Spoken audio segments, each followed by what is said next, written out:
Angel Reese, man, it's looking like she just said, forget it. I'm out. I'm done with the Chicago Sky.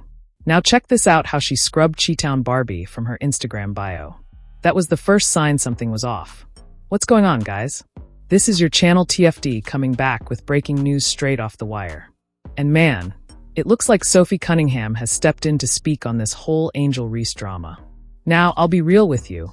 She's more so talking about her own squad, but you can't help but see how it ties right into the Angel Reese debacle. This mess, this nastiness, this full-on Chicago Sky train wreck. Now, Sophie the Trophy, Sophie Cunningham, one half of the Indiana Fever's blonde bombers. She didn't bite her tongue. She came out and addressed what she sees as flat-out nonsense. And let's call it what it is. This is unprofessional. This Chicago Sky situation is being run like some corner shop with no accountability. And actually, shout out to corner stores. They're way more organized than this. You got Angel Reese sitting out not one, but multiple games. Plural. With an S. She has basically quit on her team right after blasting her teammates publicly. Then to make matters worse, you got Chicago Sky media out here, caping for her like she's the victim. You got these random, anonymous executives running their mouths saying she needs to be traded. And hey, that might even be true. But here's the bottom line. No anonymous source can erase the fact that Angel Reese threw her teammates under the bus and disrespected her coach in front of the entire world. That's the reality of the situation. Even Tyler Marsh, he straight up thought she was suiting up last night. Reports said she went through shoot-around, no issues. He even made some comments about expecting her to play. But then, out of nowhere, boom, the infamous back issue comes up. That bad back just magically flared up, and she tapped out right before tip-off. And here's the thing. You just threw your teammates under the bus, got mad, and now you're sitting out? That's wild. That's one way to do it, I guess. Allegedly, ever since that suspension, Angel Reese has refused to step on the court for Chicago. She sat out the last couple of games despite being expected to play. So it's not just fans. Her own team thought she was going to be out there. But nope, nothing.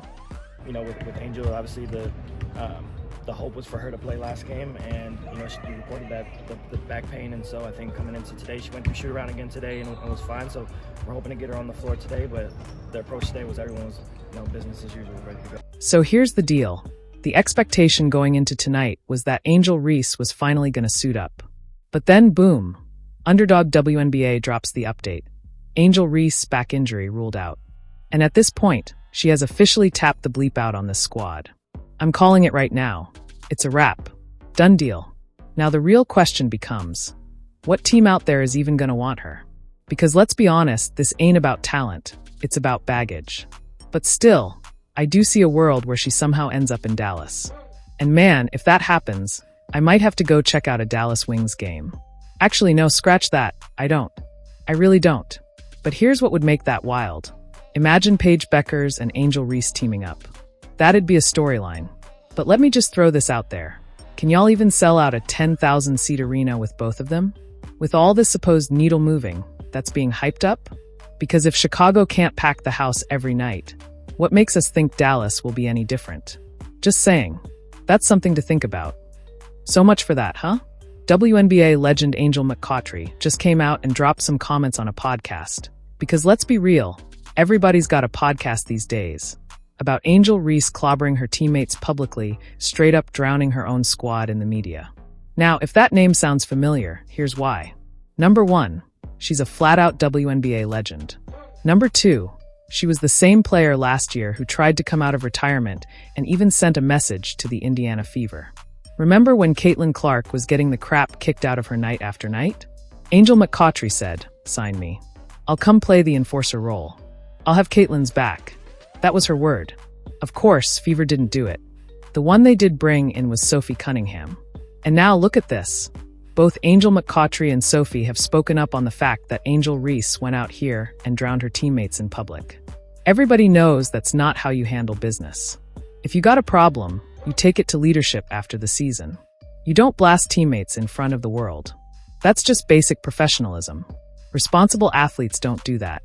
And you sure as hell don't disrespect players like Courtney Vandersloot. Let's keep it real. Angel Reese couldn't carry her jockstrap if there even was one to carry. One's a legend, the other's barely in year 2 out of LSU and still bricking layups. And honestly, the lack of awareness here is scary. But you know who else I blame? Her people, her agent, her so-called PR team. They're complicit in this. Because somebody should have had the guts to step up and say, shut the bleep up. You're torching your own reputation. You're tanking your career. And let's not kid ourselves. If she gets moved to another team, what's stopping her from drowning that locker room too? Smart GMs see that. They get it.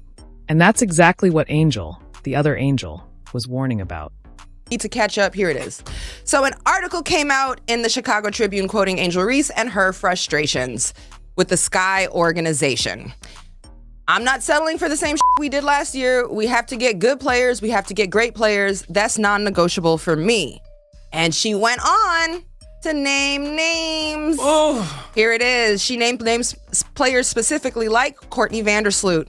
We can't rely on Courtney to come back at the age she's at. I know she'll be a great asset for us, but we can't rely on that. All right, child. So it didn't end there. Teammates started to come out responding. Here we go. Sloot definitely felt some kind of way to that, as she was called out by name. And she said, contrary to what people say or think, my age is actually not a factor. I'm coming back. During an interview on a TV broadcast, actually, she said that. And also Sloot's wife, Allie Quigley, took to Instagram stories. So Allie clocked that, and she posted a list of Sloot's accolades with the words, friendly reminder. Ooh. And then Rachel Bannum had this to say about the article. I think I just don't really care. I'm so over all of this shit. If I was younger, it would have affected me more, but I'm grown and I just don't care. So, Messy. It's messy. It's apathy starting to set in. And then Ariel Atkins, who, mind you, she defended Reese earlier in the season. She told the Sun-Times, ownership handled it as they see fit. They have full support from our team. And this is in response to Angel's punishment. So full support for the punishment ownership gave Angel. Mind you, this is coming from Ariel Atkins, the one who, when it was like peak hate on Angel Reese season at the top of the season where she started out poorly, self-admittedly, it was like a bad start for her. Literally national pundits coming in to throw tomatoes. And Ariel Atkins on the podium publicly stepped up and had her back. And now you're seeing her here saying, ownership has the support of our team. All right, that's everything, Angel. You're caught up. Oh my gosh. What is your reaction? Okay, I'm the other Angel from Baltimore, just like Angel Reese. We went to the same high school, so I've known Angel since 8th grade. Roz, what's the saying? It's not how we say it, it's how we deliver it. How we deliver it. Angel, this is coming from Big Sis. Have you ever had a losing season, Roz? Of course. Me, Diana, Sue, Simone, Tamika. I can go to the line. Maya Moore. We've all had losing seasons before. That is what happens. You have to be patient. I was in Atlanta. There was a young team called Las Vegas Aces. I'm dapping the fives. There's this young kid called Asia Wilson. She's crying because they did not make the playoffs. We have a good team. We're making the playoffs. I said to her, be patient. It's coming. Is the rest history? So we all have to go through those steps sometimes. But here's the main thing. You're not the only one having a bad season. Your teammates are having a bad season too. But here's the difference. Is your teammates, they don't have $1 million deals, endorsement deals. They don't have Shaq advocating for them, right? So even though they're having a losing season, one of your teammates might not even see $50,000, $100,000 in their bank account. So you have to take the good with the bad and know that even though you're having a losing season, it's how you say it, but you're so blessed.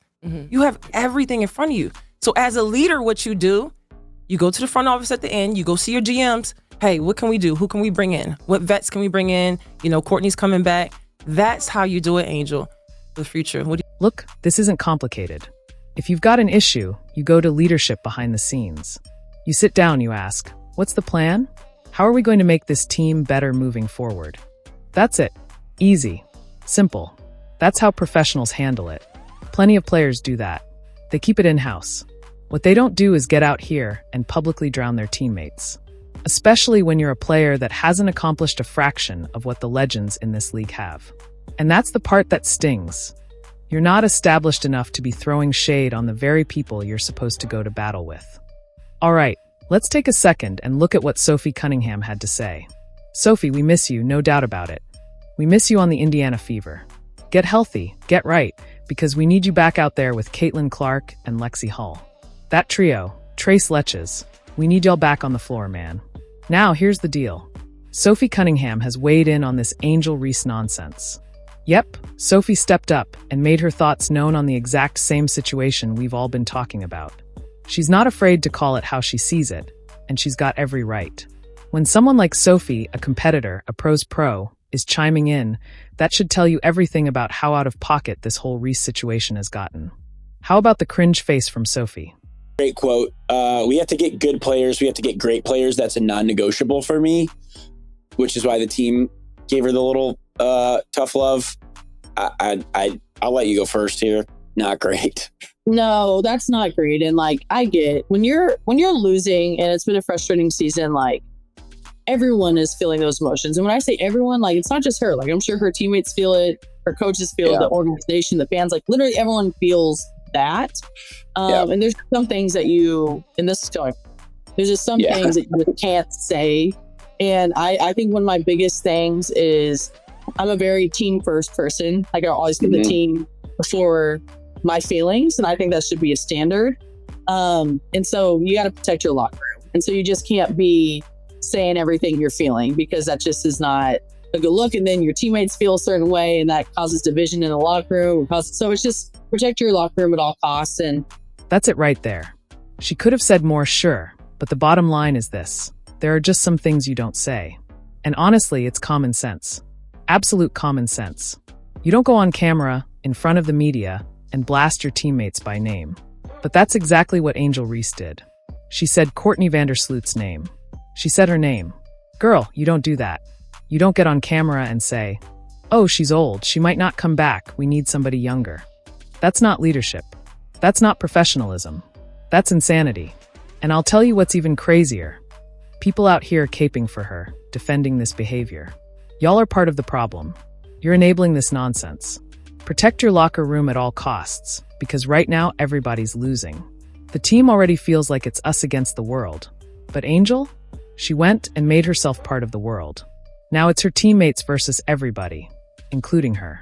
And make no mistake about it, she's complicit. She's just as responsible for this team sucking as anybody else. Period. Oh, and Angel McCoughtry's right. You're making millions off McDonald's, off Reebok, off endorsements, while the average WNBA player is scraping by at 75, 100 grand. Keep that perspective. You're blessed. And yet you're out here torching your reputation. Mark my words. If she doesn't quit altogether, she'll torch another team too. That's how this ends. Either she drags another franchise down, or the team gets fed up and ships her out before it happens. You give her 10 years in this league, she's bouncing around 3 or 4 different squads. That's just the reality. At the end of the day, Angel McCoughtry said it best. You protect your locker room. That's a brotherhood, a sisterhood, a fraternity. You don't remove yourself from that circle. You don't act like you're above it. If the team sucks, guess what? You suck too. You're part of the group. You battle together. You don't divide. And honestly, this isn't new. Look at Haley Van Lith. She left LSU, went to TCU, just to get away from that mess. That should tell you everything you need to know. Tell me what you think down below. Peace. I'm out. Till next time. Thanks for watching the show. Be sure to like, comment, and subscribe.